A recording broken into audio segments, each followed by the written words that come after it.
That Fresh Morning. That Fresh Morning.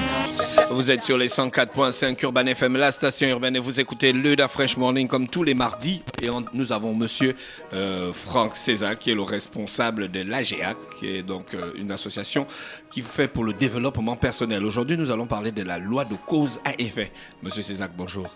Bonjour à vous. Comment vous allez? Je vais très bien. Vous avez passé un bon week-end? Oui, c'était excellent. La dernière fois, on a parlé de se connaître. Aujourd'hui, on parle de la loi de cause à effet. Est-ce qu'il y a un rapport entre les deux lois? Avant tout, toutes nos activités ont pour objectif d'emmener l'être humain à la connaissance de soi et à l'obtention d'un bien-être matériel et spirituel. D'accord. Ça, c'est notre objectif. Alors, et bien sûr, dans ce sens, une personne qui aspire à un bien-être matériel, mais aussi spirituel, est une personne qui doit connaître les lois qui régissent le monde dans lequel il vit et savoir s'orienter pour ne pas poser des actions au hasard. Et c'est en ce sens qu'effectivement, aujourd'hui, on va parler de la loi de cause à effet, qui bien sûr est liée à la connaissance de soi dont on avait parlé la dernière fois. Voilà. C'est quoi concrètement la loi de cause à effet? Bon, premièrement, il faut dire qu'il y a plusieurs lois qui existent dans la nature et qui gèrent le créé dans lequel nous sommes. Quand nous parlons de plusieurs lois, nous sommes également en train de parler, par exemple, de lois que connaissent déjà la science. La science, par exemple, connaît la loi de la gravité, qui est une loi selon laquelle, quand on lance n'importe quel objet, il tombe toujours vers le centre. Voilà. Par le sol. Exactement. Il est attiré par le sol, on va le dire simplement comme ça. Et donc, ça est une loi de la nature. Il y a plusieurs autres lois de la nature que, malheureusement, nous ignorons, mais qui pourtant, ce n'est pas parce qu'on les ignore que cela n'agit pas sur nous.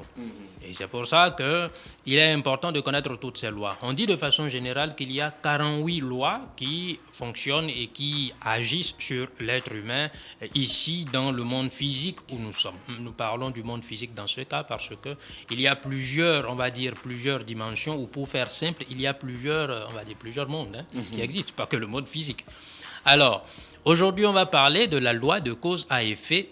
C'est une loi tout à fait simple, mais qui nécessite que nous la prenions en compte dans notre existence de tous les jours. La loi de cause à effet, qu'est-ce que ça veut dire? Ça veut tout simplement dire que c'est une loi au travers de laquelle chaque action qu'on va poser se comporte comme une cause qui va forcément avoir un effet.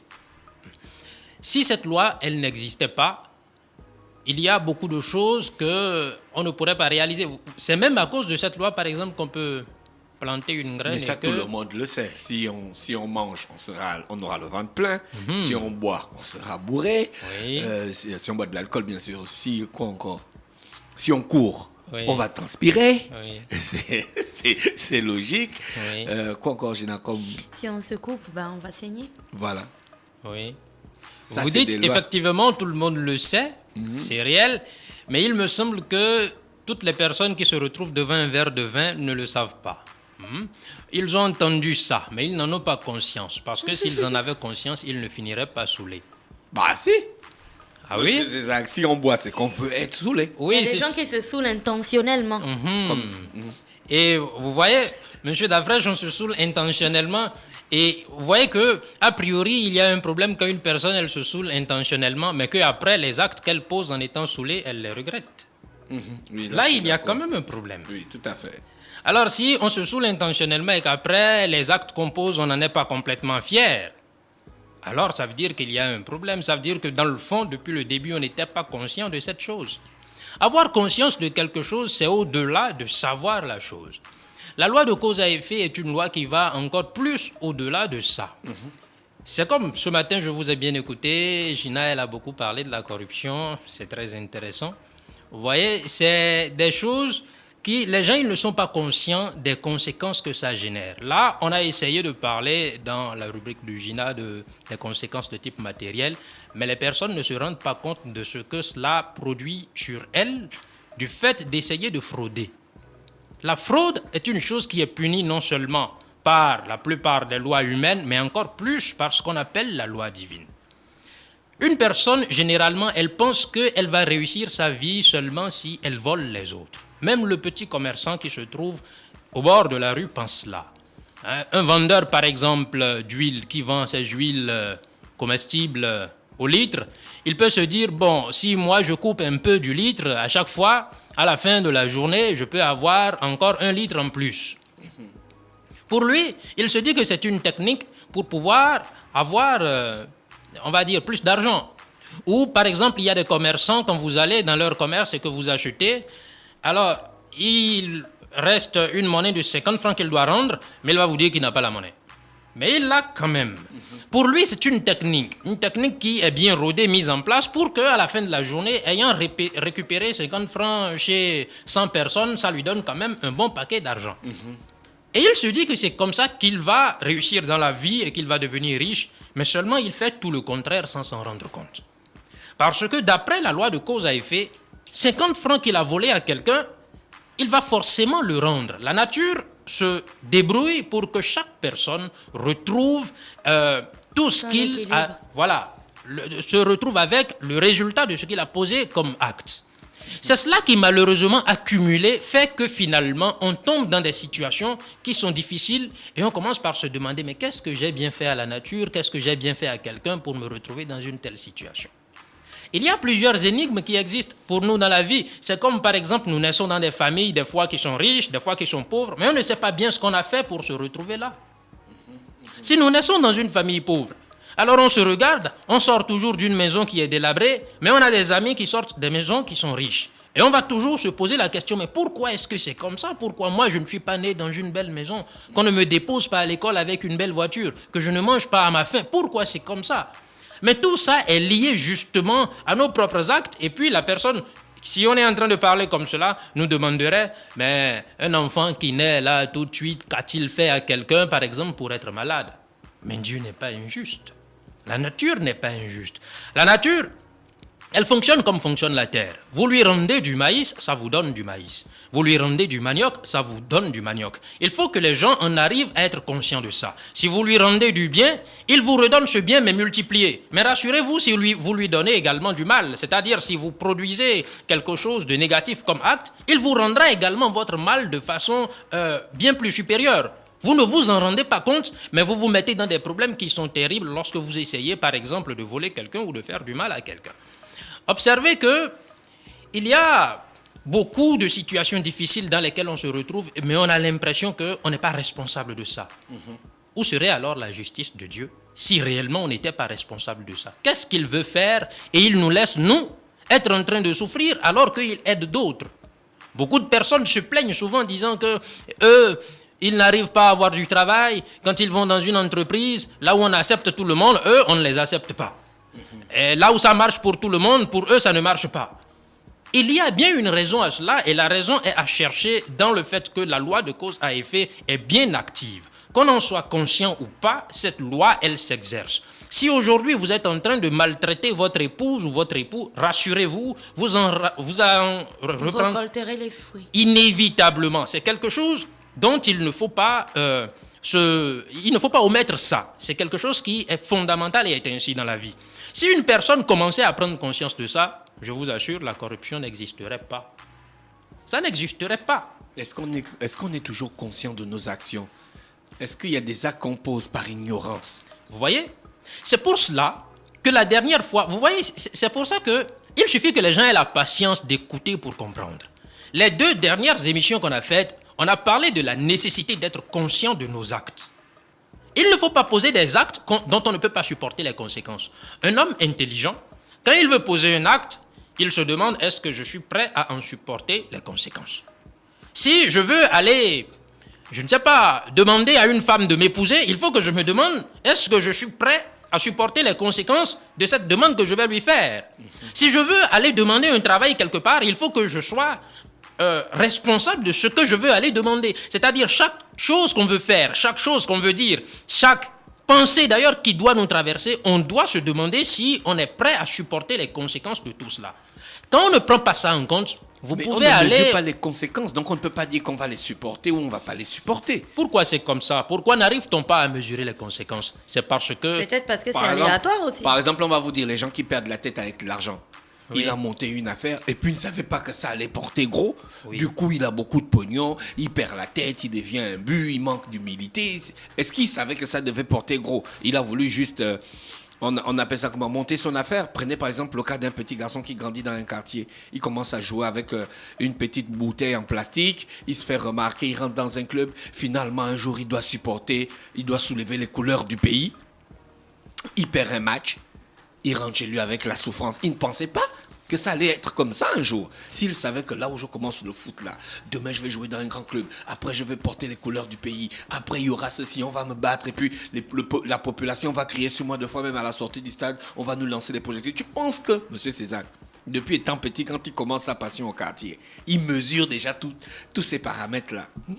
Des fois, les gens n'ont pas la capacité de mesurer la plénitude des conséquences des actes qu'ils vont poser. Et si nous sommes en train de faire cette émission, c'est pour que les gens commencent à prendre conscience de cela. Être inconscient dans la vie, c'est la pire malédiction qui existe. Il n'y a pas pire que ça. Si vous n'arrivez pas à être conscient de vos actes, de vos pensées, de vos émotions, des choses que vous faites dans la vie, c'est la pire malédiction qui existe. Parce que ce qu'on appelle la conscience, vous voyez, c'est même au-delà de ce que nous pensons. La conscience, c'est un fonctionnement, on va dire, spécial de ce qu'on appelle l'âme, qui permet que nous soyons capables de prévoir, qui permet que nous soyons capables de savoir, et de savoir de façon profonde. Quand on parle de la conscience, c'est une chose qui existe à l'intérieur de chaque être humain, mais que malheureusement, tous les êtres humains ne sont pas prêts à utiliser, ou tout simplement, ils n'ont pas été éduqués à l'utiliser. Alors que l'action de la conscience est une chose qui nous permettrait, par exemple, de profiter de quelques facultés que nous avons à l'intérieur de nous. Vous voyez, un professeur, on prend un exemple comme cela. Un professeur, s'il avait véritablement conscience de ce qu'il enseigne, il est capable d'aller là, dans son cours pour enseigner, et tout ce qu'il a besoin de dire, c'est bien ordonné dans sa tête. C'est une capacité et une faculté intellectuelle. Une personne, si elle a besoin de poser une action, si elle avait de bonnes facultés intellectuelles, ça lui permettrait de bien ordonner tout ce qu'elle a besoin de faire. Mais tout ça, on a ça à l'intérieur de nous. On a cette capacité parce qu'on a la conscience qui se trouve là. Tout ce qui nous manque, c'est que nous n'activons pas cette conscience. Ouais, mais on va finir par vivre comme des personnes qui sont... Je voulais vous demander, parfois, les choses se passent de manière très rapide en fait. Les décisions se prennent de manière très rapide. Vous êtes face à une situation et puis vous avez à peine 5 secondes pour réagir. Oui. Donc les gens peuvent prendre le mauvais choix. Je sais pas.